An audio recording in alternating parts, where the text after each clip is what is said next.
Hello students, I am Indrajit Singh PGT Bio, KV Sector 31, Chandigarh. Today we are going to start a new topic that is female reproductive system. आज हम human reproduction में next part पढ़ेंगे that is the female reproductive system. अब ये जो female reproductive system है ये किससे बना हुआ है?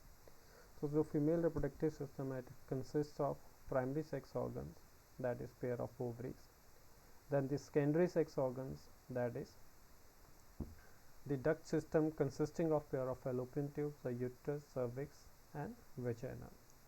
And the third part is external genitalia, and the most important part again that is the mammary glands. So these are the different parts of female reproductive system. Now we move towards the anatomy of the female reproductive system, or that is the diagrammatic view of the female reproductive system. So this is the female reproductive system. It consists of pair of ovaries. So these ovaries lies in the abdominal cavity. So these are the primary sex organs. So that means these are those organs which are responsible for the production of female gamete, that is the ovum, and secretion of hormones, that is the sex hormone. The two type of hormones which are secreted from ovaries, these are estrogen and progesterone, and this structure is known as the fallopian tube.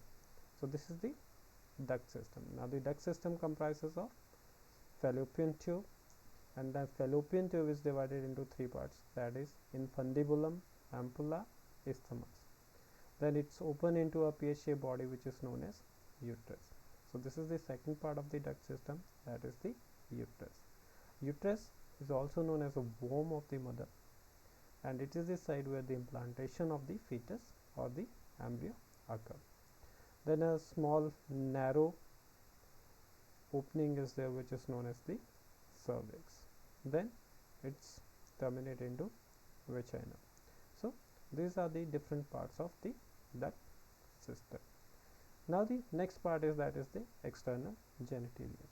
External genitalia consist of different parts, that is pons pubis, mons pubis, then labia majora, labia minora, clitoris and the hymen.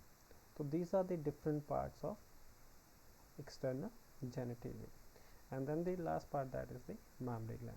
So pair of mammary glands are there, and these glands are mainly associated with providing nourishment to the young ones. So let's move towards the first important part, that is the primary sex organ, and it consists of pair of ovaries.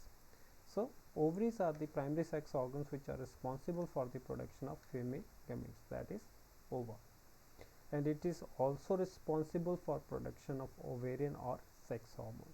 So two types of hormones are secreted from the ovary. One is the estrogen and the another is the progesterone. Now let's talk about their location. Ovaries are located in the abdominal cavity.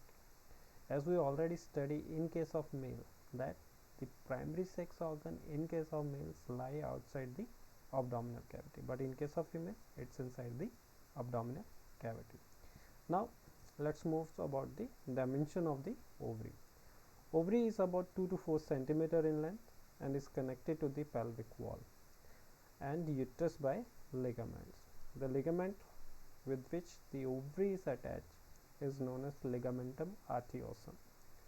Each ovary is covered by thin epithelium which encloses the ovarian stroma. The stroma is divided into two zones, that is peripheral cortex and an inner medulla. This is not the important part. The most important part is that the ovary produces female gamete and it also secretes sex hormones.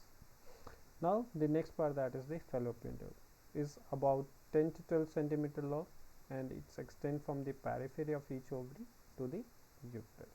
It consists of three parts. The first part, which is very close to the ovary, is known as infundibulum. It has funnel shaped structure, and the edges of the funnel shaped structure, that is infundibulum, possess finger like projections, and these projections are known as fimbriae. And the role of fimbriae is to collect the ovum which is released after ovulation. So whenever the ovum is released from the ovary, it will be collected by the fimbriae. So these finger-like projections helps in the collection of the ovum. Now the next part, that is the ampulla. So next part is that is ampulla, and fundibulum leads into a wider part of the oviduct or the fallopian tubes called the ampulla. Next part is that is the isthmus. This is the last part of the fallopian tube that join the uterus and is narrow, and it is called the isthmus. And the junction between the ampulla and the isthmus is the site where the fertilization of ovum takes place. So the fertilization takes place at the ampullary isthmic junction of the fallopian tube. Now the next part is that is the uterus. The uterus is a single and it is also called the womb. Womb का मतलब बच्चादानी. So the shape of the uterus is like an inverted pear. If you put the pear in an inverted form, it's just like a uterus. It is again supported by different ligaments again attached to the pelvic wall. The uterus is very important in a female because it is the site where the implantation of the fetus takes place.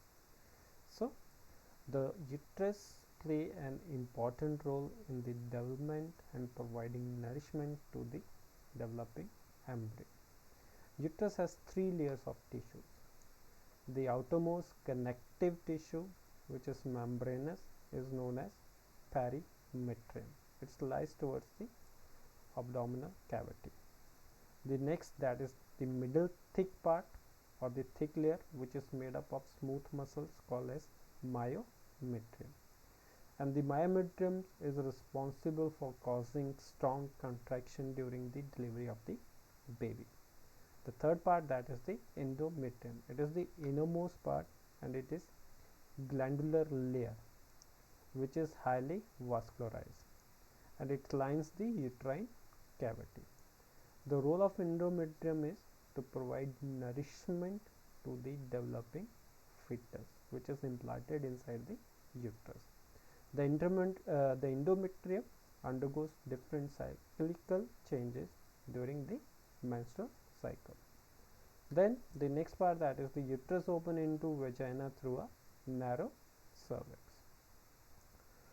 Then the vagina. Vagina is the muscular tube-like structure that opens to the outside. Vagina is the receptive part of the female reproductive structure because this part is responsible for receiving the male gamete. It is partially covered by a membrane called hymen.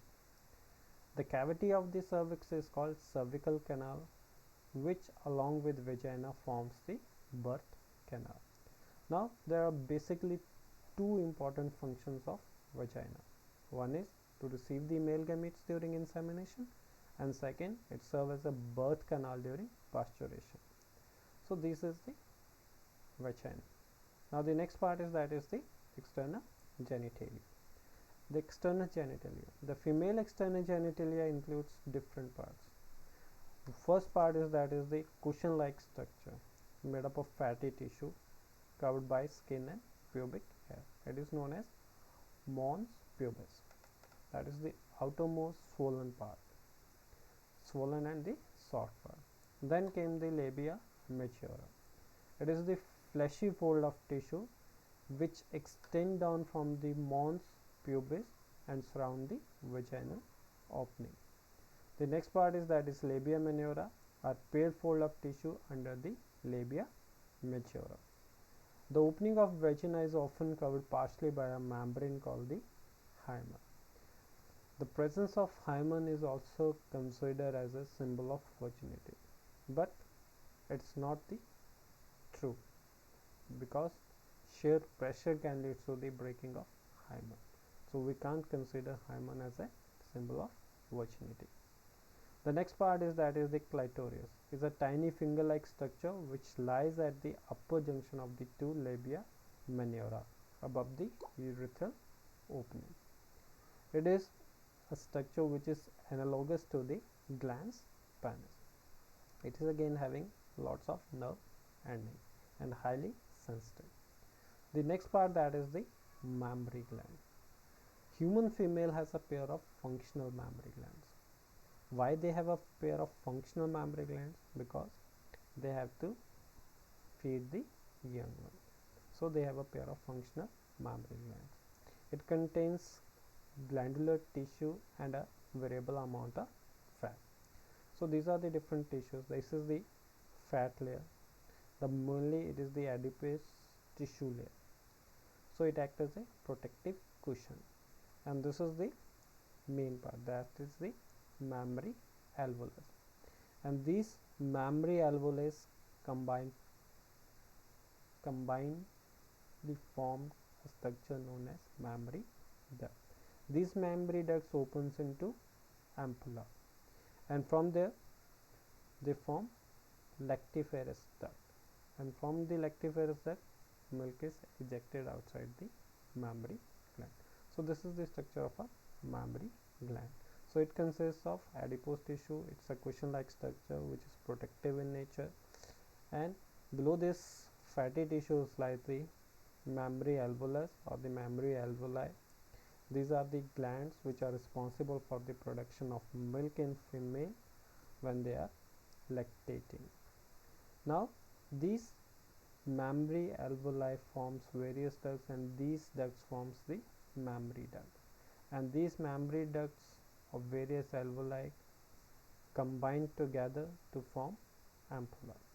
Then this ampulla forms lactiferous ducts, and through these lactiferous ducts milk is ejected outside.